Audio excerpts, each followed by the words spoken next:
Good morning, everybody. Welcome once again to BTL Bass Talk Live, where we're going to talk bass fishing and anything else that we want to talk about. Our last show before Christmas, going to be a good one. Look at me. Look at me, Grasshopper. Commenting on your attire. That is a loud sweater right there. That's your red sweater vest that you've been sporting for the better part of a decade now. I wore this for Fred Kintawi, our good friend Fred. You remember he made fun of me. He calls during you Fish and Chips. The red-vested friend. So it's very Christmas festive, kind of bright.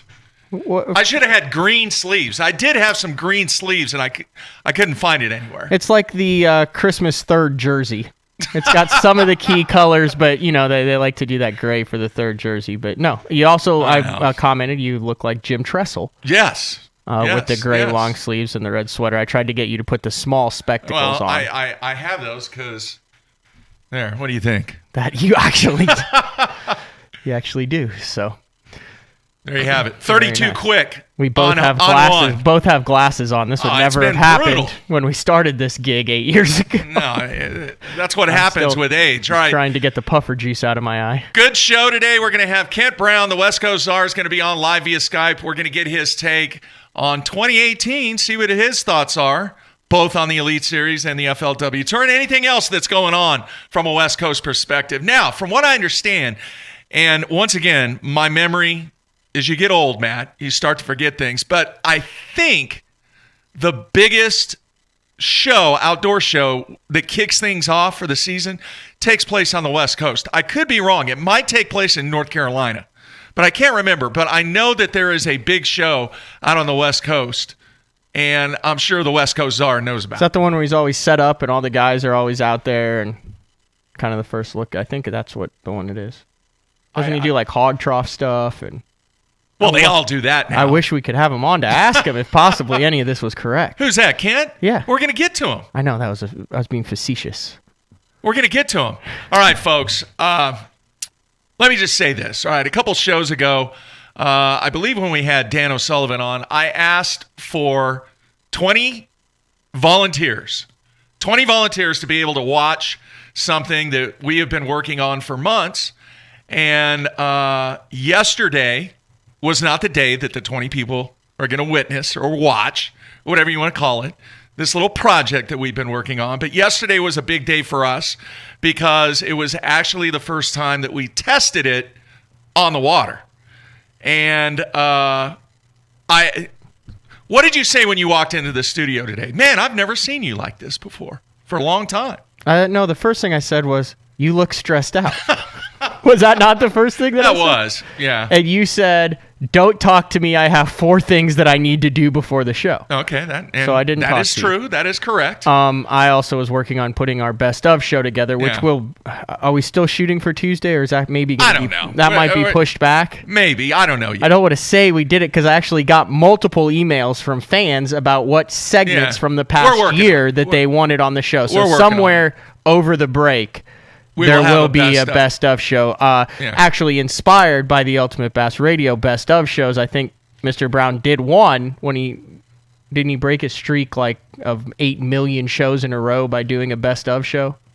I think it was just one time. Yeah, that's what I'm saying. You're right. Yeah. So one time. He is the Iron Man of Bass Talk Radio. Absolutely. The Iron Man. Where were you going with this? Oh, yeah. So anyway, you were in a great mood this morning after you got your 4 things done that were stressing you out. You still are in a great mood. I haven't seen you in this good of a mood for a long time. There's a reason, folks, because we rocked it yesterday. And you rocked it.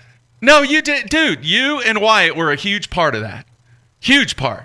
And then the 2 principals that we had involved, that were actually trying to catch fish, were not very successful. But that wasn't the point. That wasn't the point. Are you going to run the... Yeah, so what we've got, we have a little promo, and we're going to run it. It's like, I don't know, 30 seconds. Mm-hmm. It wasn't from anything yesterday. It's just... You're still keeping that under wraps. Kind of to get you guys thinking. And for those people that are listening to the iTunes podcast... I think we're going to put this out on Basszone.com. Yeah, you're going to have to go to Basszone.com. It'll be out over the Christmas holiday. You'll be able to watch it, tease it up. So. Yeah. Yeah, and then there's more to come on this. You'll hear cool music for 30 seconds. Then the other thing is, all right, for those 22 people, I bumped it up to 22 because I like the number 22. It's what I wore my entire career. We are working on, if the weather cooperates, weather's got to cooperate. They are calling for a high on next Wednesday of 49 degrees. That's doable, but depends if it snows or not. Yeah, fair point. If it snows, we're going to have to postpone it till all this massive cold weather kind of goes out because we do want the guys to be successful. April, yeah, good point. All right, so for those 22 people, we are going to shoot for Wednesday of next week. Sounds good. That's the plan. All right, so let me get this little promo queued up, and I got to look over here, all right, to make sure it is the right thing that I have queued up. So here, check this out and let your mind wander.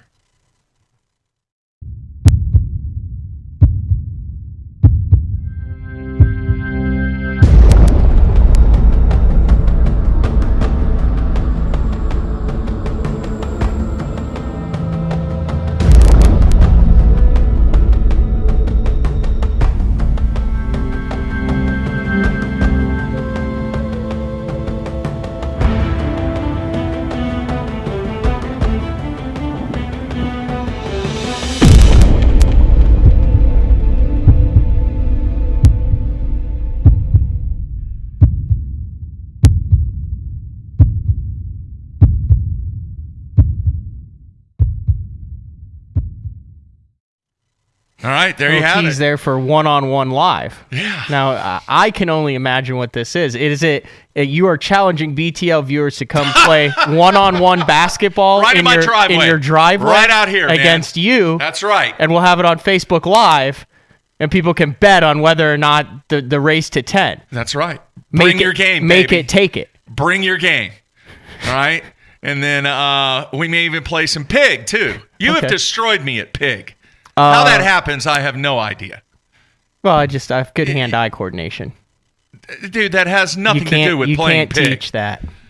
Nothing to do with playing. All right, now, we're going to get to Camp Brown after we take a break here, but I got to throw this out here because I think that the take from the Grasshopper, I am predicting that I am not going to get a single word out of Matt on this one. All right? And I'm going to catch some grief on this. Does the tax reform bill that just passed have an impact on anything in the fishing industry? What is your answer, Matt? I have no idea. Come on, man. You haven't read or watched or listened to anything? I'm sure it would. I don't know. Does it? You're the business major. I thought I'd ask you, You're the accountant major. Are these drastic changes going to have an impact not only on the professionals, but the industry itself? I have no idea, Mark. Do you have any idea what the tax reform bill was about? No, I've been editing the Best Of show. This has been taking place for about 3-4 weeks, if not longer. You have no idea what the tax bill... I've been in Florida fishing on a pier, and then I've been back, and I've been working on your project, and that's what the last Would you like to guess what the ramifications of the tax bill are? Yes. No. See, that's kind of the response that I really thought that I was going to get. It is going to have an impact on the industry. In fact, it should have a very large impact, in positive? my opinion. Oh, yeah. Good. Yeah, because the corporate tax rate is getting slashed. Well, that helps all the corporations. The what? Corporate places in fishing. It may mean that tackle might be a little bit cheaper. Fantastic. Maybe. I'll go for it. Yeah. Right. That means now a spinnerbait will only be $8 instead of $9. I was at Bass Pro the other day. That's $9 for a spinnerbait now. That's pure speculation. Drop that down another dime. Yeah. Mark in Minnesota said if anybody showed up to play one-on-one against me, it would be another white man can't jump. There you go. Probably not. Dude, I would dominate. Hey, I played Randy Howe. Yeah, but you didn't play Christie. You didn't play Littner. No. Littner would be a good match. Mm-hmm. I would fire it up from beyond the arc. You guys are about the same height. Yeah, it wouldn't be an inside battle. He's got a couple years younger than you, I think. Yeah. I don't know. It'd be a good match, though. Yep. All right. Anything else pressing in the fishing world before we get to the West Coast Czar? Not that I can think of. I was actually thinking when we go to Kent and talking about the newcomers that are coming on for the next year. We always, when we have him at the end, talk about who to watch coming up. And I don't think there are any West Coast guys. Mr. Hawk. Yeah, well, Roy Hawk. Yeah. But I meant California or anything. Yeah. On the Elite Series, you guys coming up. So we'll find out. All right. I was really pissed off last night. You know why? Because I watched the weather. Because this deal next week that we're going to try and do is all weather related. Mm-hmm. One of the forecasters says that they're calling for 4 to 6 inches of snow. Right. This was last night here in Oklahoma. That'll get them biting. Oklahoma City. That'll get them biting. Okay. So then this morning I watch it. They're calling for a dusting, if that much. Now, how do things change in a matter of 8 hours? How does that happen? Well, you're a tournament fisherman, you know. Things can change in the matter of one cast, Mark. I mean, come on. All right, we're going to take a break, come back with Kent Brown. Everybody stay warm, and we'll be right back.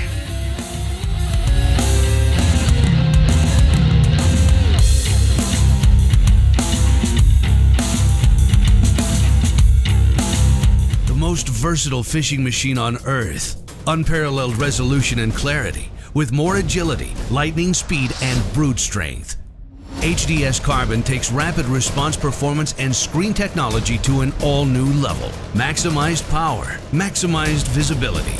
See Structure Scan 3D, new dual chirp sonar, new live network sonar, and more mapping options, all at the same time and faster than ever before.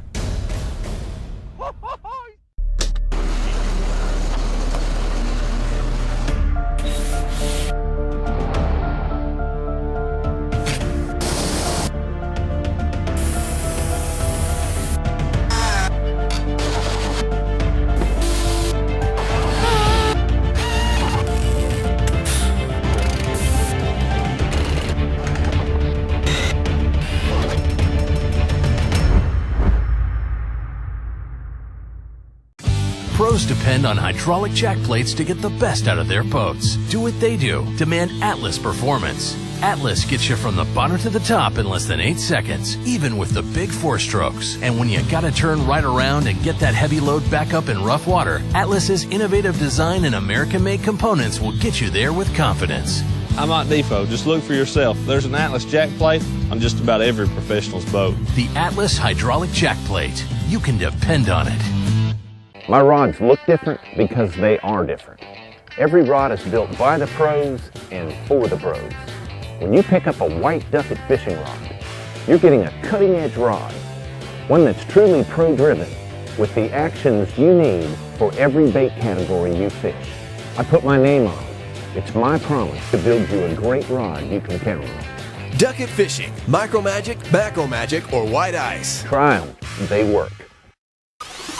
Gill that I've used for the last 5 years has been a far superior product than anything else on the market. The main thing that's really important to me is me being dry. I've been wearing Gill suits now for 3 years and never once have I gotten wet. The Lowrance Elite 7 TI. Why does it lead the pack? It's simple. More bang for your buck. Use Elite 7 TI with the all-new Total Scan Transducer, and you get all of your sonar from a single transducer install. That's broadband sounder, chirp sonar, side scan, and down scan imaging from one transducer. Now that's something to chirp about. Elite 7 TI. Premium features have never been so affordable. I'm looking for signs before practice even starts. Crossing the bridge, I'm checking for current. Is the lake up or down? What's my watercolor?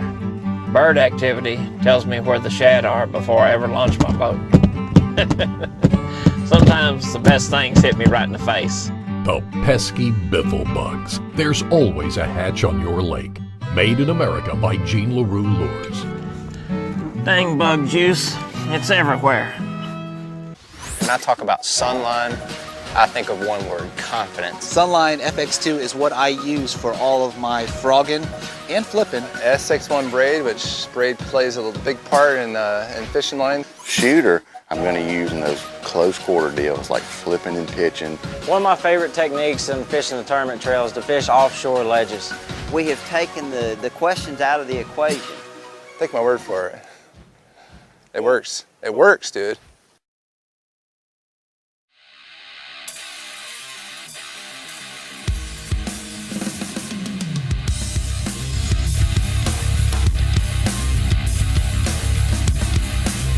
All right, we are back on a Thursday. Matt and Mark in studio. Yes, that is a very red sweater vest that I am wearing.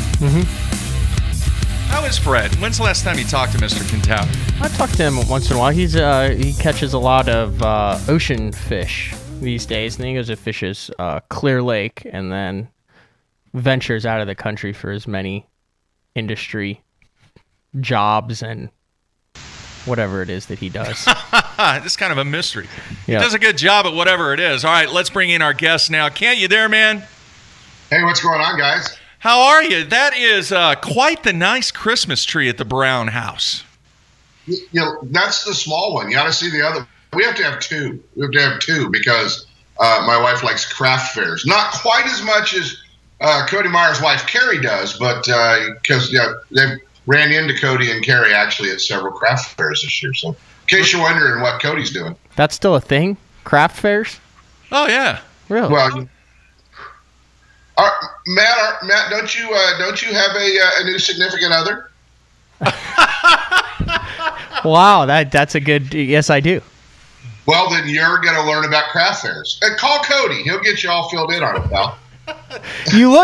Your background looks more like a Wisconsin winter cabin than it does a California palace.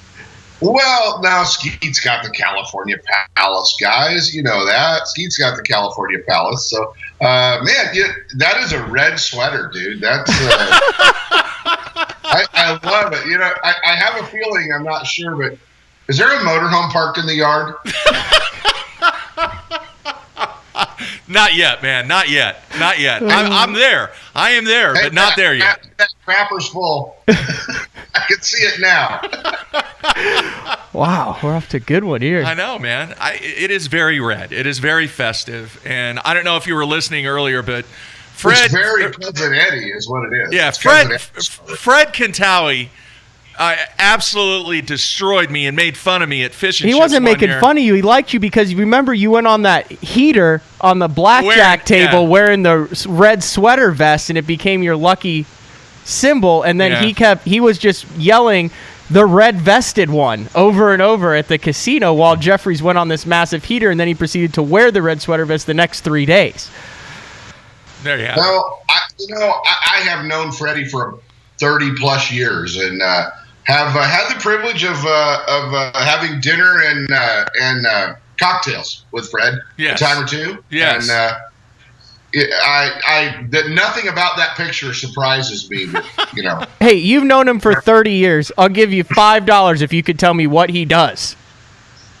Well, he's kind of a manufacturer's rep. You know, I mean, so he's bounced around throughout the industry from being an FLW pro to being a manufacturer's rep. But that's really what he does, and he spends a lot of time over in the fly world, you know, with Douglas and a lot of the lines that he reps. But I don't really do fluffy bug chucking. So you want to talk about the most interesting man in the world? You know how they do those in the industry. I would put Fred Quintawi right there. I know he's done things. He's gotten paid to catch sturgeon before by the state. He's also gone on wild flower hunts to find elusive flowers and GPS track them. Wow. He's done rod manufacturing. He's done rain gear. He's done lure. He does a lot of things and enjoys every bit of it. So, yeah, no, Freddie's a great guy. He's a lot of fun.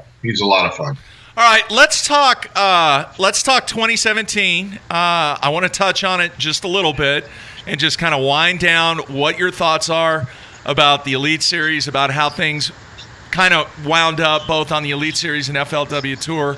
And then mainly I want to talk about 2018 because there are some very interesting dynamics on what is going to take place in 2018. So what are your final thoughts on 2017, Kent?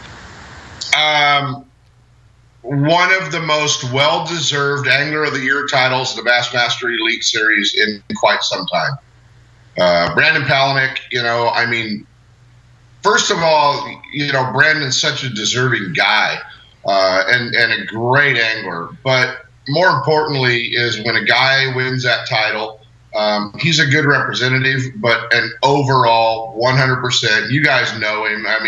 There's just very, very few young fishermen out there that have the entire package that Brandon does.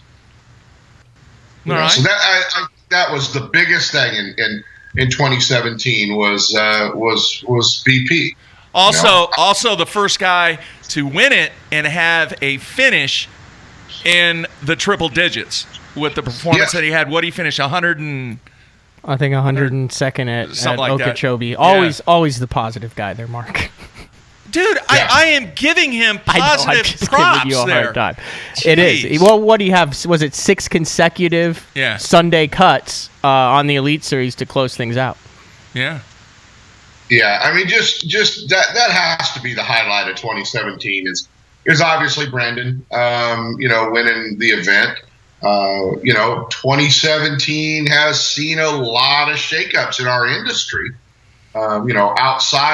Outside of the elite FLW Tour guys, however, gonna affect the FLW and Bassmaster guys. Obviously the Bass Pro Cabela's deal, the boat company shakeups. You're gonna see some guys in new rides next year. Obviously, some familiar faces in new boats. All of them. A lot of the legend guys. Rambano's back at Triton. Obviously, we'll take one for that. But I think you're going to see some guys running new products, so that will be an interesting turn. Obviously, the news coming out a couple of weeks ago, the new boat company in Arkansas with Vexus. I think matter of time before we'll see some familiar faces over there. Yeah, that's a good point. All right, 2018. I think when you look at the FLW Tour and you look at the Elite Series. Kind of the underlying tone is some guys have made the move to the Elite Series that I personally thought were not going to make that move, and they did. What are your thoughts on that? Well, it's no surprise. I don't know why you would be that surprised because it's been done before many times. Justin Lucas, Jacob, the guys that have made the switch. So it's really not a surprise to see those guys move over to the Elite Series. It was a surprise to see David go back the other direction when he failed to qualify. Yeah, I know it's kind of a tough one, with Dudley, but I don't know, bud. I think it's where a lot of those guys feel they need to be. As far as the marketing of their brand. And if you qualify to go, you look at Roy Hawk. He could go either place. Yeah. Hawk could have went to the Tour. He could have gone to the Bassmaster Elite Series. But to market your brand, I just think they have to go there at that level. No, I agree with that statement 100%. I think my point was there were some names that made the move over that you always kind of associate that FLW brand. And Kent, there are some guys over on that side that are very, very loyal to that brand. Yes. No, without a doubt. And I think what you'll see, Mark, is a lot of those guys will still continue to support the Costas and some of those events regionally. So that they don't completely alienate themselves from that brand or those sponsors. I think you'll see some guys in the downtime, especially now that there's not the win and you're in the opens. I think you may see a few of those guys over on the Costa side as well, supporting FLW. Talking about obvious, I would assume Wesley Strader, Shiniki Fukai. We already just had Roy Hawk on the program. He had fished 2 seasons with the FLW Tour, made 2 of the last 3 Forest Wood Cups. He said he's going to fish everything he can in between the Elite Series weeks off, which I would assume would also include some of the Costa events. Yeah. Yeah, and I know Jimmy Reese is going to try to fish the Costas out here this year. I talked to Jimmy the other day, and obviously he's going back on the FLW Tour, but There are several guys that are going to continue to try to do that as well. And, the Opens, although we had a lot of guys going to or a few guys going to the Central Opens, I just don't know that the Opens are going to be that attractive for the West Coast guys to try to make the trek now. With the new program. Is there someone, we've asked this before, we've asked it about Canadian anglers, is there someone on the West Coast who is a young up-and-coming guy who you're hoping to see go fish those Opens that we might not know of right now? Perhaps a young Chris Zaldane-like angler? There's guys like Bryant Smith, kid that's been winning a bunch of tournaments out here, the Wild West Bass Trail. He won clear last year. At the Costa Series, a great young angler. He's obviously a guy to kind of keep an eye on. Kyle Grover, you guys know Rick Grover at Anglers Marine down in Southern California. His son Kyle, although his second baby is due, he and his wife are expecting their second daughter here in a couple of weeks. That is a guy for sure that a West Coast guy that we would that I would love to see go back and make the trek, but I don't know that he will. He's an heir to a very successful boat company and, marine dealer and family guy and married. So I don't know if we'll see Kyle. He's young, but he may just stay out west. The other guy, is Joe Uribe Jr. Joe from Phoenix, Arizona. Joe's done a great job out here and in the Costas and Angler of the Year titles and winning events. He is definitely a guy that I'd like to see make a run at it back there as well. All right, Ken, I want to go to the instant feedback. First of all, Ryan McGinnis said, when are you going to take him fishing? I'm not. I'm not. He goes to my home lake, and he's catching all these big fish, and he's putting them in the live well, and he did the big 4 fish photo the other day. Yeah. Now, I'm going to take his dad fishing because his dad is the guy that helps all of us. Old guys, Matt, you won't get this. Mark, you will. His dad does a laser therapy for pain, and he's the guy that does all the fish without pain doc. Yeah, and, he does laser therapy for us. So it is trying to keep all of us old guys still in the bow of a boat. All right, Josh in Missouri wants to know, what are your thoughts on the new boat company, Vexus? A lot of heritage there. We'll see. Yeah, we'll see. They're starting out with the aluminum, and I guess they're going to launch the aluminum series at the Classic, and then fiberglass will follow. I think you'll see everything by 2019 model year. I'm sure they'll make a big splash by 2019 model year, but we'll see. I mean, I think that. I think that they know how to build boats. We know that there's a lot of good people there that have been in the boat business for a long time. So it'll be interesting to watch. He also wants to know, what is your take on all the private equity groups buying up stuff in the fishing biz? Well, I guess the biggest thing to say is they're the only ones that can finance it. Yeah, it's either that. I mean, I'm less opposed, I guess, to that than companies buying all the companies up. A pure fishing type of deal where if you're aligned with somebody like a pure fishing, all your eggs are in one basket. So you have to do lines, hard baits, soft baits, rods, reels. Yeah, I mean it's never ending.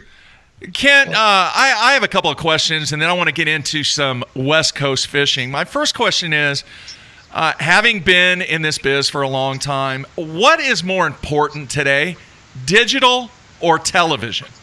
What is more important? Well, we'll talk about, I heard you guys mention the ISE show coming up.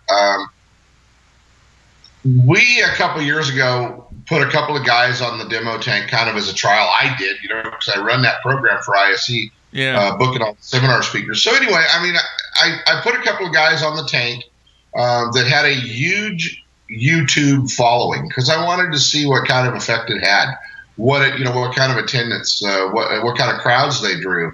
And I put Nick the Informative Fisherman. Don't know if you guys know Nick Smith or not. Yeah, I've heard of him. I've watched some of his stuff. Yeah. Very, very popular podcast, on YouTube. And Matt Allen, and I mean, everybody knows Matt. The GOAT. Yeah, absolutely. And obviously Matt draws a huge crowd. I was blown away at the crowds that Nick drew. And I think right now it is, if done correctly, and there's too many guys doing the copycat deal, but I think right now that you can draw a really large following. These guys have drawn a giant following through YouTube, through electronic digital. But with that being said, those numbers are hard to convince the industry of. They look at hard fact numbers on the Outdoor Channel, the Sportsman's Channel, and what have you. But, it's so expensive to produce 13 weeks of television to air 26 times. It airs once, reruns once. That takes half the year. It's so expensive to do that. I don't know that you can get the sponsor backing.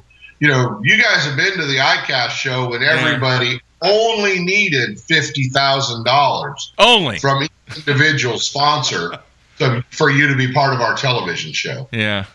And these guys are putting great shows out digitally, and they're drawing very, very large crowds. It's not limited to, DVR and when you watch it on Saturday mornings. So, man, I've got to give the nod to the digital side. On the digital side, Mark and I have talked a little bit about this on the show. We've had a couple of the YouTube guys on before.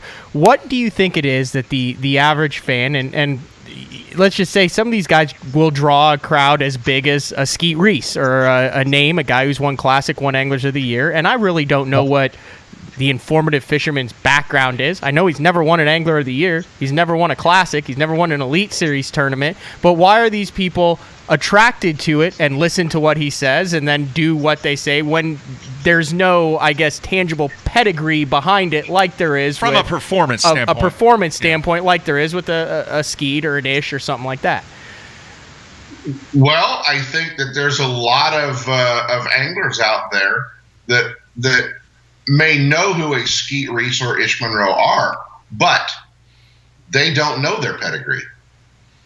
They don't know their pedigree. And, we see that when we ask questions to the crowd at, different appearances, and you're throwing out free hats or Strike King crankbaits. I mean, that's just, I see it.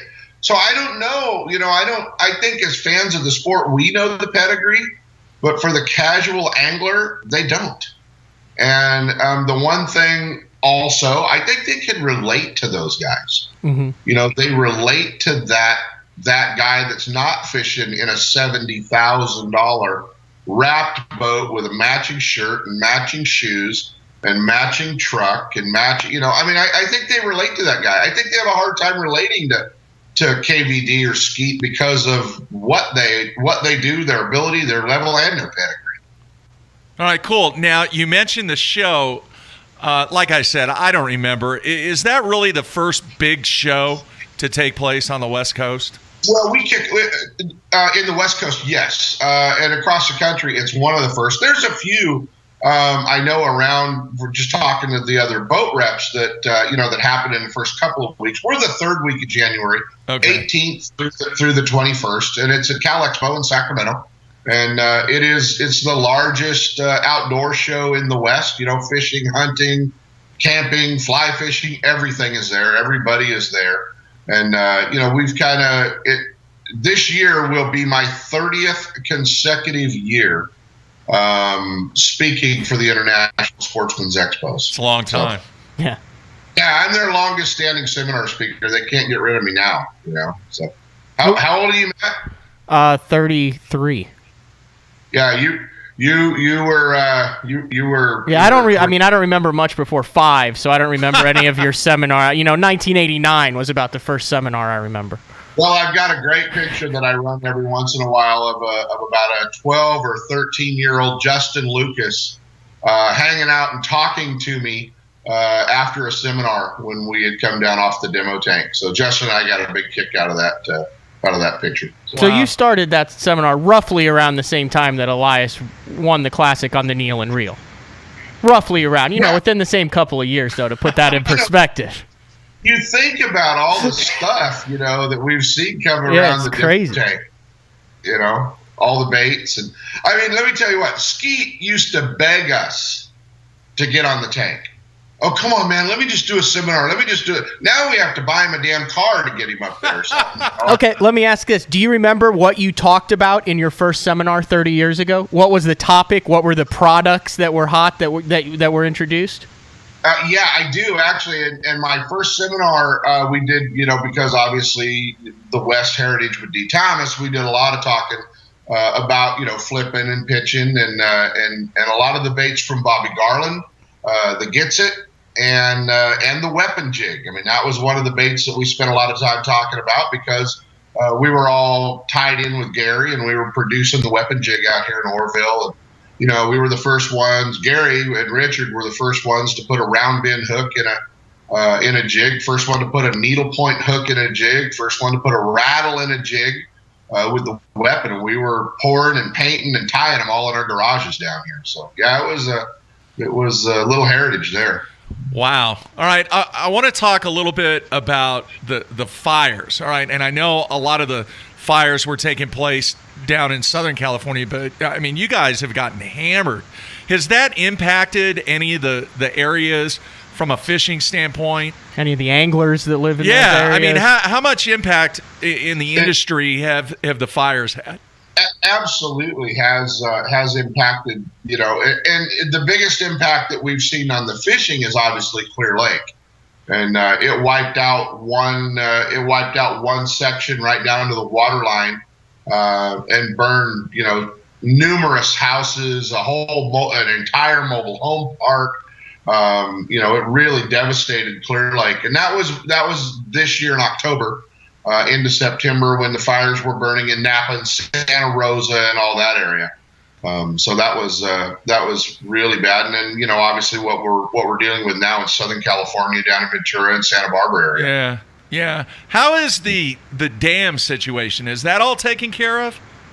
They're still working to get the spillway up. They've got Lake Oroville very low right now. It's a lot of our lakes are in really good shape, which is, after our long drought periods is great. They have Oroville pretty low because they're trying to buy some time. They were supposed to have it all by November, but obviously that lake's going to have to come up a long ways to even be a concern of the spillway. They are working on it, but they discovered after some of the concrete had cured that it has cracked.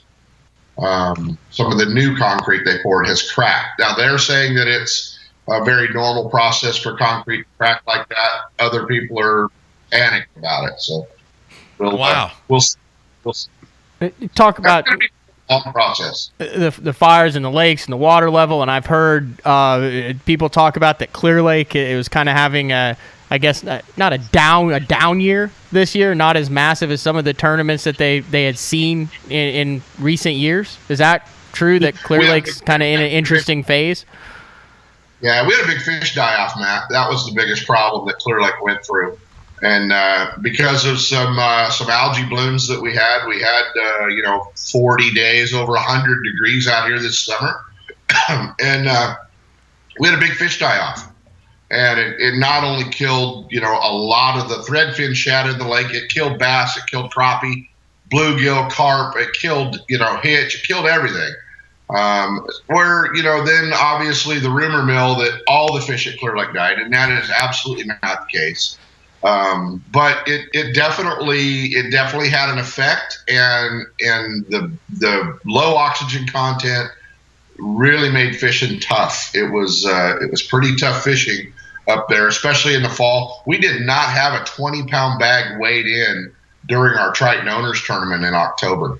So, wow. And normally you'd have, 25 bags over 20 the first day of the event. We just had one. So lake-wise, the other thing I kind of wanted to touch on, and maybe you have, we're kind of getting around the time of that year for those monster spotted bass, and obviously you've seen what Cody Meyer did and put that on the lake. How are those fisheries now after the multiple records have come out and those big giant spotted bass? Is that just a gong show up there this time of the year? Or, I mean, are they still fishing good, or is it chaos, or what's the deal with that now that it's kind of coming back around to those giant winter spots? It can be. It can definitely be the gong show up there, and it rolls around. You know, the one good thing about Bullards especially, is it's remote enough. There's really no hotels and stuff around it without probably an hour drive from the lake. It's pretty remote. There's no major metropolitan area around it. So, it's an effort to go fish Bullards for most people. That's one thing. The second thing is most of those big spots, I mean, although Cody has figured out how to catch them on a 10XD, but a lot of these guys would think, well, if there's that big a spot, heck, I'm going up there and chuck a swim bait all day. Well, you might as well just stay home, because that's not how that lake fishes and not what it is. Most of those big spots are caught finesse fishing. They're caught 30 to 60 or 70 foot of water. They're caught fishing, nail-weighted Cincos, tubes, drop shot. Those types of baits are doing a lot of light line finesse fishing. And, let's face it, when you start moving bass fishermen out into 30 to 70 with 6-pound test line, a lot of them have a tough time catching fish. That's exactly what happens at Bullards. A lot of folks try it a time or two because they hear all the hype and they go back to Oroville or Shasta or Berryessa or wherever, and they don't go to Bullards more than 1 or 2 times a year. All right, a number of comments on the instant feedback. Mark in Minnesota, Dennis from Illinois, a couple people in Texas. They want to know. Why I'm not on more often. No, no. You can come on anytime you want. You know that, man.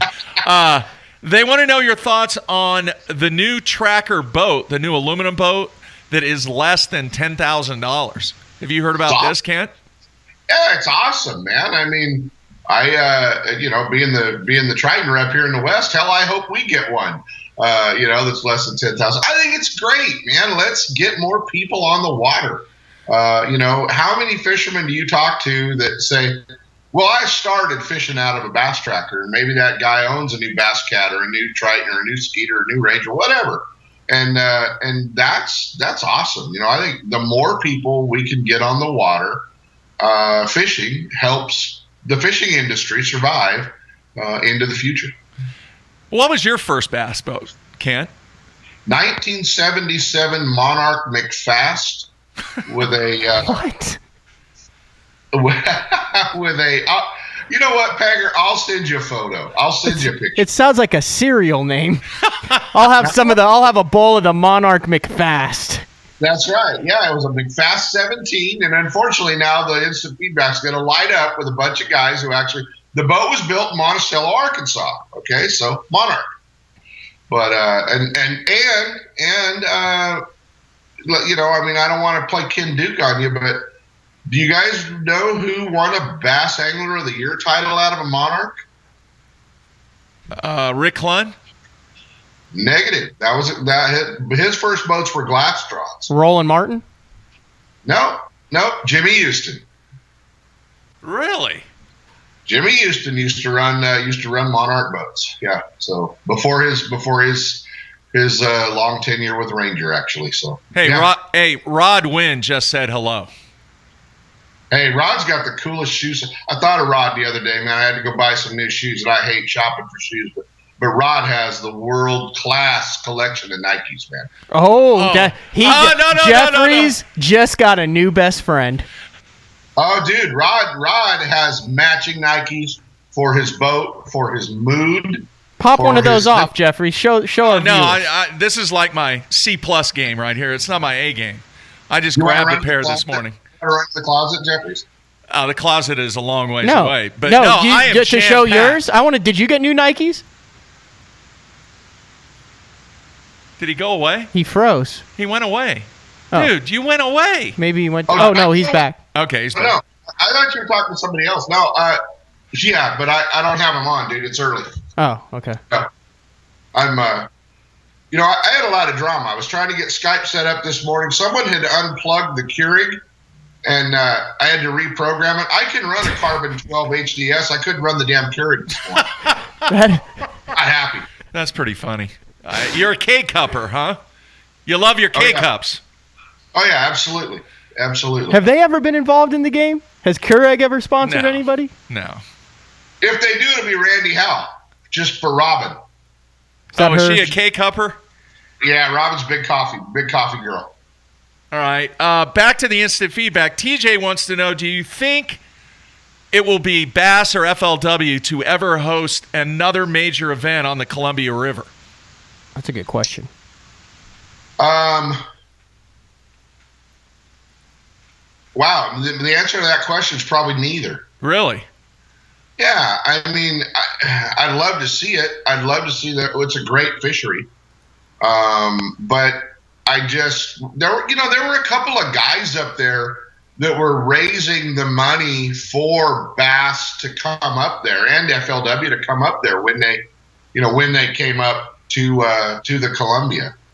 So, really the only event we would see might be a Costa Series, which I just don't see Costa going up there solely because of the distance for the Arizona, Southern California anglers that are going to have to, it's a 20+ hour drive for those guys to get to the Columbia River. They've got some tournament circuits. If you're from the Pacific Northwest and you fish the Columbia in the fall when most of the tournaments are up there, are you tired of Dave Crum kicking your ass on the river? So you want to bring a bigger tournament up there that Dave can win? I mean, he's already proven that to us. Him and Aaron Echternkamp and all those guys. Dude, that is the biggest bunch of stud fishermen in the country. Is the Pacific Northwest. I know Brandon tells you that all the time, but man, there are stud fishermen up there. Those guys are so good. Does Luke fish anything up there anymore? Does he ever jump in anything? Oh yeah, no, he fished the Nixon's Marine Open at Moses Lake last year because he was in town. But no, and I think when Luke is home, he fishes Coeur d'Alene a little bit. Chelan, those lakes, why wouldn't you? You go catch a 25-pound bag of smallmouth or a 25-pound bag of largemouth or mix it up. I mean, they're incredible fisheries. But, when Luke and Brandon and those guys get home, normally it's hunting season and both of them do a lot of hunting. Are they still doing that thing on the river where they're trying to get everyone to keep all the smallmouth and stuff? Wasn't that a big thing that I remember that came out a couple years ago? Yeah, they're still fighting that up there as well, because of the salmon fisheries and all that stuff. But man, what an incredible, the river, Banks Lake, Moses, potholes. Shaw Grigsby and I went up and shot a One More Cast show at Potholes, and the place is just absolutely amazing. What a great fishery. All right, if you had to put a percentage on it, Kent, what is the percentage that bass will make a return to the West in 2019? 10. Wow, that low. Yeah.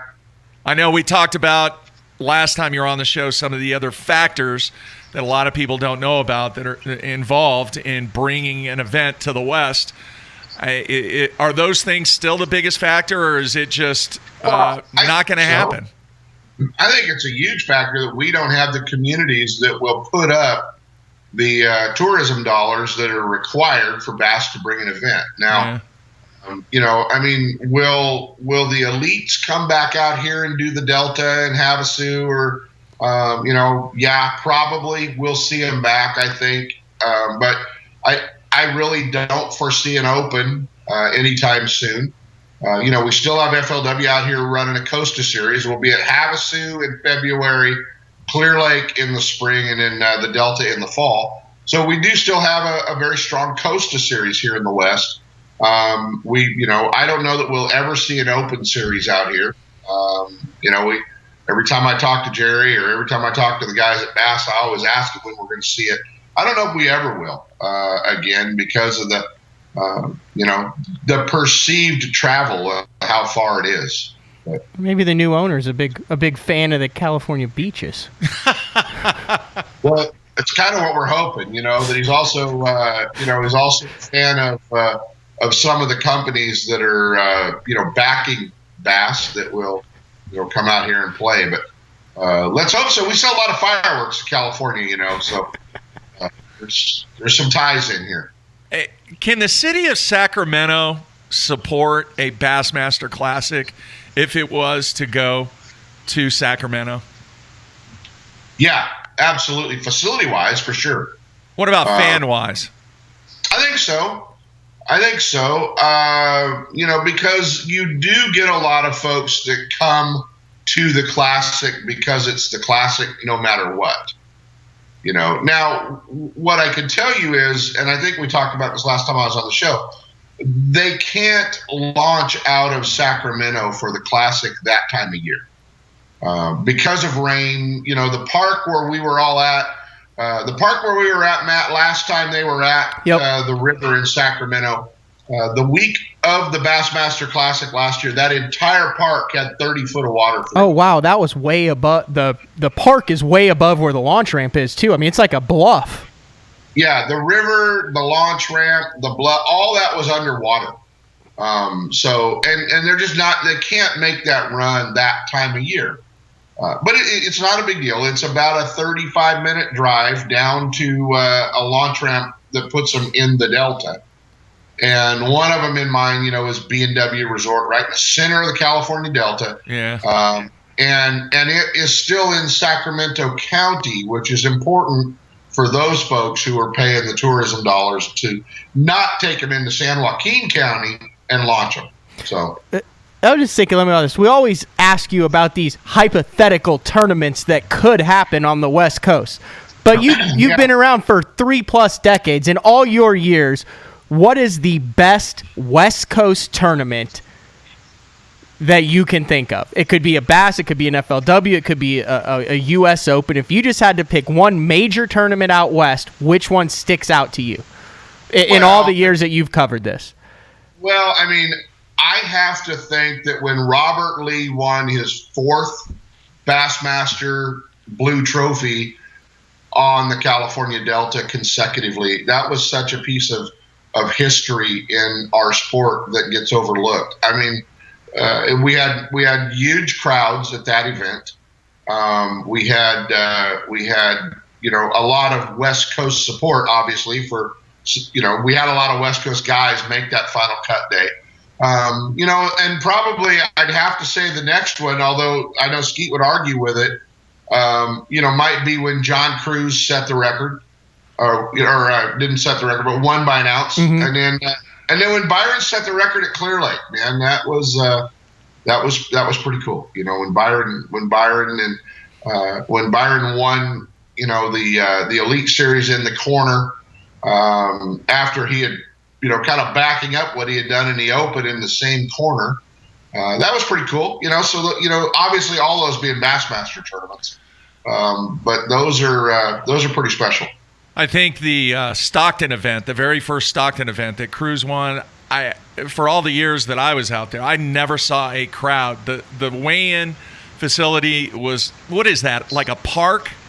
Yeah, Weber Point. That's Weber in Stockton. It was, but actually, that wasn't the first Stockton event. The first Stockton event was actually, there were multiple Stockton events before that. Robert actually won 2 of his events in Stockton. Yeah, but it was the first Elite Series event, though. First Elite, right. Yeah, first Elite that John won. Yeah, but the crowd went all the way back to the street, which is like 2 football fields from where the weigh-in was. It was insane. You still have that jacket? It is in the attic, boxed away, man. I had it when we moved, and I still have it. Hey, man, it's old school now. I'll sign that for you. It is an old school jacket. I'll sign that for you. That's when, do you remember the days, man, I don't even know if you realize this. Do you remember when everybody had to have those, like, satin jackets? I've got one with the, it's got, like, sweatpant material in the hood. Yeah. I got a Ranger Boats one. That was the thing, man. With my name in cursive on it. There you have it. We used to get them every year out here, either if you ran a Ranger, either at the West Coast Bass Classic when you qualified for that, or the One Bass Classic. So if you made either one of those championship events, you got the Ranger coats. So yeah, I got mine for casting kids in 1998. Still have it? Is it a small? Yeah, it was a small. It's hunter green. There you have it. Says Matt Pangrac in cursive on one side and a little thing on the other, and you got it, and then you went and had it embroidered. Your mom has that up in the house, doesn't she? It's in a closet in my old room. Yeah, it was one of the 2 or 3 things that I didn't say get rid of. Nice. There you have it. All right, David in Wisconsin wants to know: are you still going to have KVD and Skeet on the show this Saturday? Well, unfortunately, I missed Skeet. On his way to Mexico. We were trying to record it. I do have Kevin already recorded for the show. And since I missed Skeet, we're going to our second choice.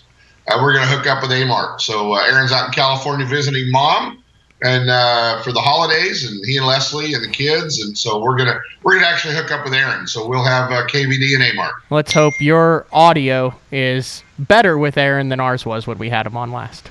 Yeah, did you hear about that? No, but I did watch Stray Cast the other day, last night, and they had A-Mark trying to recite all of the Santa's reindeer.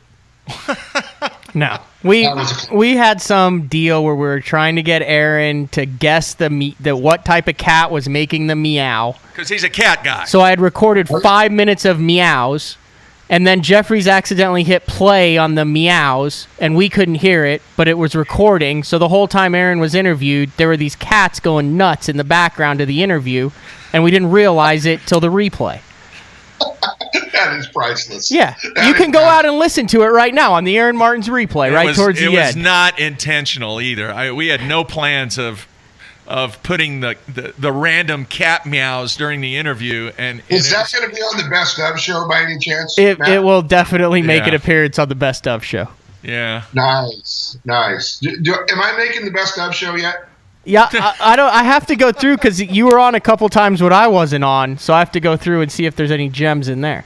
The first time 639th Ultimate Bass Radio Show Saturday. I just checked for you. Only one missed, correct? Only one Best Of? Yeah, Saturday. It was a Saturday that Christmas fell on a Saturday. That's it. He is the Iron Man. Yep. Yeah. So we'll see. We'll see how this year. We'll see how 2018 holds up. You know what I mean? All right, man. Any final thoughts, Kent, going forward? Yes, we will have you on more in 2018. No worries on there. No, man. I mean, it's just awesome that what you guys are doing and continue to do with BTL. I know you've got a huge following, and this is a time of year where everybody wants to focus on Christmas on fishing and 2018 and tournaments. Man, just take a step back and spend a little family time, and it's okay not to fish for the next 4 or 5 days, and do that. I think that's way important, dude. And by the way, Littner would kick your butt in a basketball game. We may have to make that happen at a stop this year, maybe at the Grand Stop. I got Littner in this. Littner was a stud basketball player too. Yeah, right? they just something out. He just did a blog on Bassmaster. There was a photo of him in his prime time doing like a jump hook. Oh yeah, no, he was a big time basketball player down there. So was I, man. I was all CIF. Played against Leon Wood. Yeah, I gave up 45 against Leon Wood. Never heard of him. If you know who Leon Wood is. I don't even know what CIF means. Kent does. They don't have a state championship in California. They have it divided up into sections. Okay. And it stands for the California Interscholastic Federation. Oh, the CIF. CIF. Yeah. What's interesting is, you're older though, because you might have played Littner and didn't even know it. No, I'm much older than him, man. How old's Littner? Early 40s? Yeah. He's late 40s. Oh, I'm way older. Yeah. I'm way older. Yeah. Jeffries is getting the Social Security check. Not yet. I'm close. I do get the discount at the International House of Pancakes, so. I forgot Jeffries was with UPS when they were delivering with horses. That's right, man. No doubt about it. All right. Hey, man, we wish you the best of times during this holiday season, and we will get you back on, obviously, sometime in January before things kicked off. Good luck with the show, man, and let me know if there's anything that we need to be aware about as a result of the show, Kent. Yeah, we'll definitely do that for sure, and we want to steal some of. We don't want to steal. We want to share some of the BTL folks that tune in all the time to hang out with you guys and catch our archive shows at ultimatebassradio.com. You can get our shows podcasted free on iTunes, so they can definitely hang out with us and kind of keep a handle on what's going on the West Side as well. All right, there you have it, man. Good luck to you, Kent. Call me anytime, man. Appreciate all the support, and Merry Christmas to you. Hey, you guys too. Next time I'm on, can we get Drew back? I tried to get Drew. I did when we talked yesterday, but dude, he is wheeling and dealing in the oil industry. Well, good for him. All right, good for him. That's awesome. Hanger, I know this is a new relationship. I know the big quandary is how much money do I spend on Christmas because it's new. I'm supposed to get her a gift for Christmas? Oh, well, dude. As a joke. Yeah. That just see how that works out for you if you don't.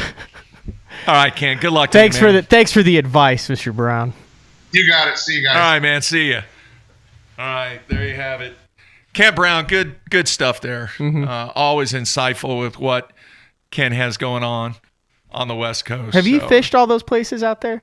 Have you fished like Bullard's Bar and Orville and the Delta it's and Clear neat. Lake? But I didn't fish them like the way that you're supposed to. I feel like you need to send me on a BTL tour. I know enough guys out there where I can couch surf, and we can do shows from various spots, we might be able to do that now. We can do that now based upon what's sitting right there. We can do that. I know we've got a bunch of guys who listen to it, who are they do a bunch of video stuff out there too, out in California. I would love to go out there. That is one of the few areas in the country that I haven't actually. I mean, I've done some like surf fishing for like ocean sunfish out there. Do you know what grunion are? Have you ever heard of the grunion run? Is it similar to Funyuns? No. You need to Google that one up. The grunion run? Grunion run. Is it a race? No. Is it a fish run, like a salmon run? No, they're little bitty fish. They're kind of like anchovies. Are they salt or fresh? Salt. Okay. All right, and they have this period of time based upon the moon phase and the tides and all that, and you'll have the grunion run. What do you? I mean, I don't. You go out and catch them. You eat them? Some people do. Or you use them for bait? Or I mean, what do you do after you catch them? You just say, "God, caught a grunion," and then you let them go. It's a grunion run. Some people keep them and cook them and stuff. We just went out because it was cool. It was a cool thing to do. You catch and release grunion run fishermen. Yeah. Yeah, you never heard of the grunion run? I've never heard. Is it similar to like the mullet run on the East Coast? Kinda, I guess. I've never seen that. Never seen that at all. Huh. So check that one out. All right, man. Big plans. Going home for Christmas, huh? Yep, headed back. Have you bought one single gift? And I'm not going to get into the girlfriend thing. I have a respect for you. I'm not even going to go down that path. So how much did you spend? Enough.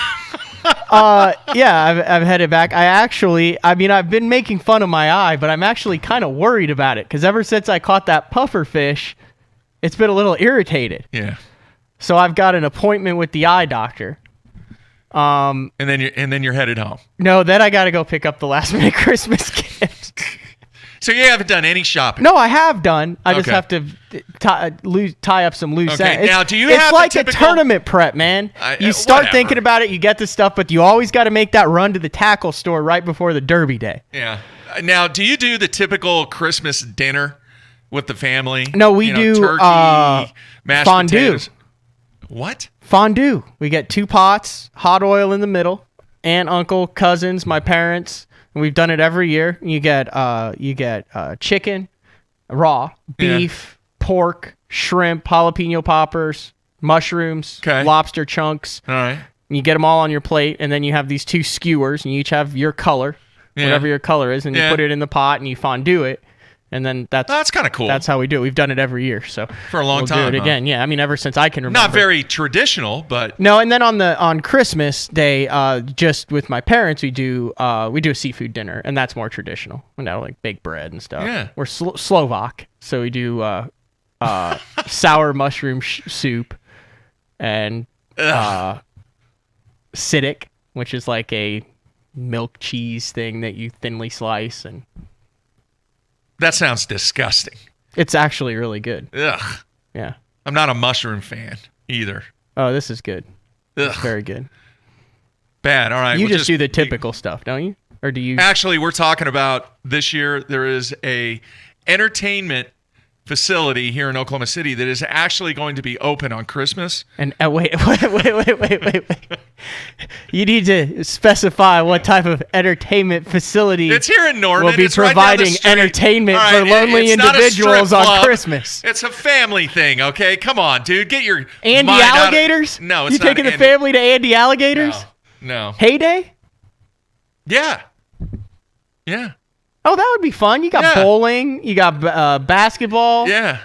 You got all sorts of all games. All kinds of stuff, yeah. So you're going to do... That was the wife's idea. Christmas at Heyday. Yeah. Are you very non-traditional. Here's what I would call now, and I would reserve one of the bowling lanes upstairs. They have leather couches. There's a... No, I've been there, dude. Okay, we'll get one of those upstairs. Yeah, that's in the plan.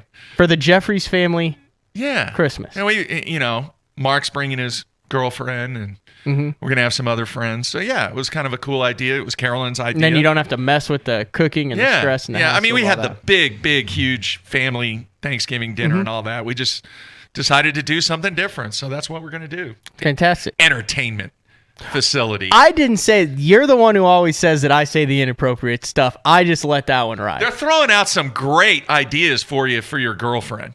Gift ideas. Spinnerbait earrings. Spinnerbait blade earrings. Yeah. Line cutters. Ring. Oh, that might be a little too soon for the old line cutters. Jimmy says never spend more than $50. That was a Shark Tank idea. Line cutters. Really? Was on Shark Tank. I think it was really? season 8. He did a deal with, I think, Damon. Huh. Yeah, I actually was just looking up all that. I think, is it Ike that does or something? Yeah. There's guys I've seen that have it, and I actually just watched that pitch on a rerun. Huh. That's not a bad idea. Yeah. Jimmy said not over $50, dude. Especially with a new girlfriend. Don't go over 50. Right. That is the rule. That's the rule. That is the rule. All right. It's been a lot of Christmases since I had a girlfriend. Look, dude, I'm happy for you. You I wasn't asking for your blessing or your happiness. You seem like a different You're the person. one who brought this up. I'm How giving do I you seem props. like a different person? You just do. You seem happy. That's all I'm saying. I've always seemed happy. But I would be happy too if I hadn't worked the past 2 months. I have worked. I have worked. I've just worked mobily. And you've done a fine job. If you do what you love for a living, you don't work a day in your life. I totally agree with you, man. Totally agree. Totally agree, man. I'm happy for you. Go I wish buy you some nothing, more sweater vests. Nothing but the best. Enjoying the holiday with your family, and then we will get after it next week. Hopefully, folks, as we mentioned earlier in the show, Wednesday, we're going to shoot for Wednesday. Look for an email notification to those 22 people that signed up, and hopefully the weather will cooperate, and they will get a taste of something that is going to be launched in 2018 that we're doing. So, what time is it? I got to go very, make very sure excited. I don't need an eye patch. What time is that? What time is your appointment? I got time. What time's your appointment? Is Later. it afternoon? Yeah. All right, we're still morning, dude. Okay. You should be able to comprehend that we're still morning. All right, so here's the plan for next week. Hopefully we will do best of on Tuesday. Matt's working on that. That's kind of the plan. Wednesday, we're going to do the thing for the 22 people, hopefully if the weather cooperates. Then we will be live once again back in studio on Thursday. Correct? Yes. Is that how we're rolling? Yes. Yes. We might actually do the best of on Wednesday. Depends on if we're able to get everything done. We might do the best of Wednesday and then if the weather Thursday. If the weather doesn't cooperate, we'll do the best of on Wednesday and the live show on Thursday. There will be 2 shows next week. One of which will be a best of show. Right. So I think that's going to wrap it up, dude. I I have not bought one gift. Not one. I'm going tonight. Some would say your presence is gift enough, Jeffries. Oh, jeez, man. Why the hell you got to end the show with that? Why do you? Wow. All right, another one in the books, folks. We're back next week, hopefully with some more cool stuff on Wednesday. If not, we will be in studio on Thursday. Do we have a guest lined up yet? Or are we working on that? We'll work on that, too. All right, we have plenty of work, folks. All right, everybody, once again, enjoy the family, enjoy the holidays, be safe, and we will talk to you next week. Everybody, stay tuned. Merry Christmas.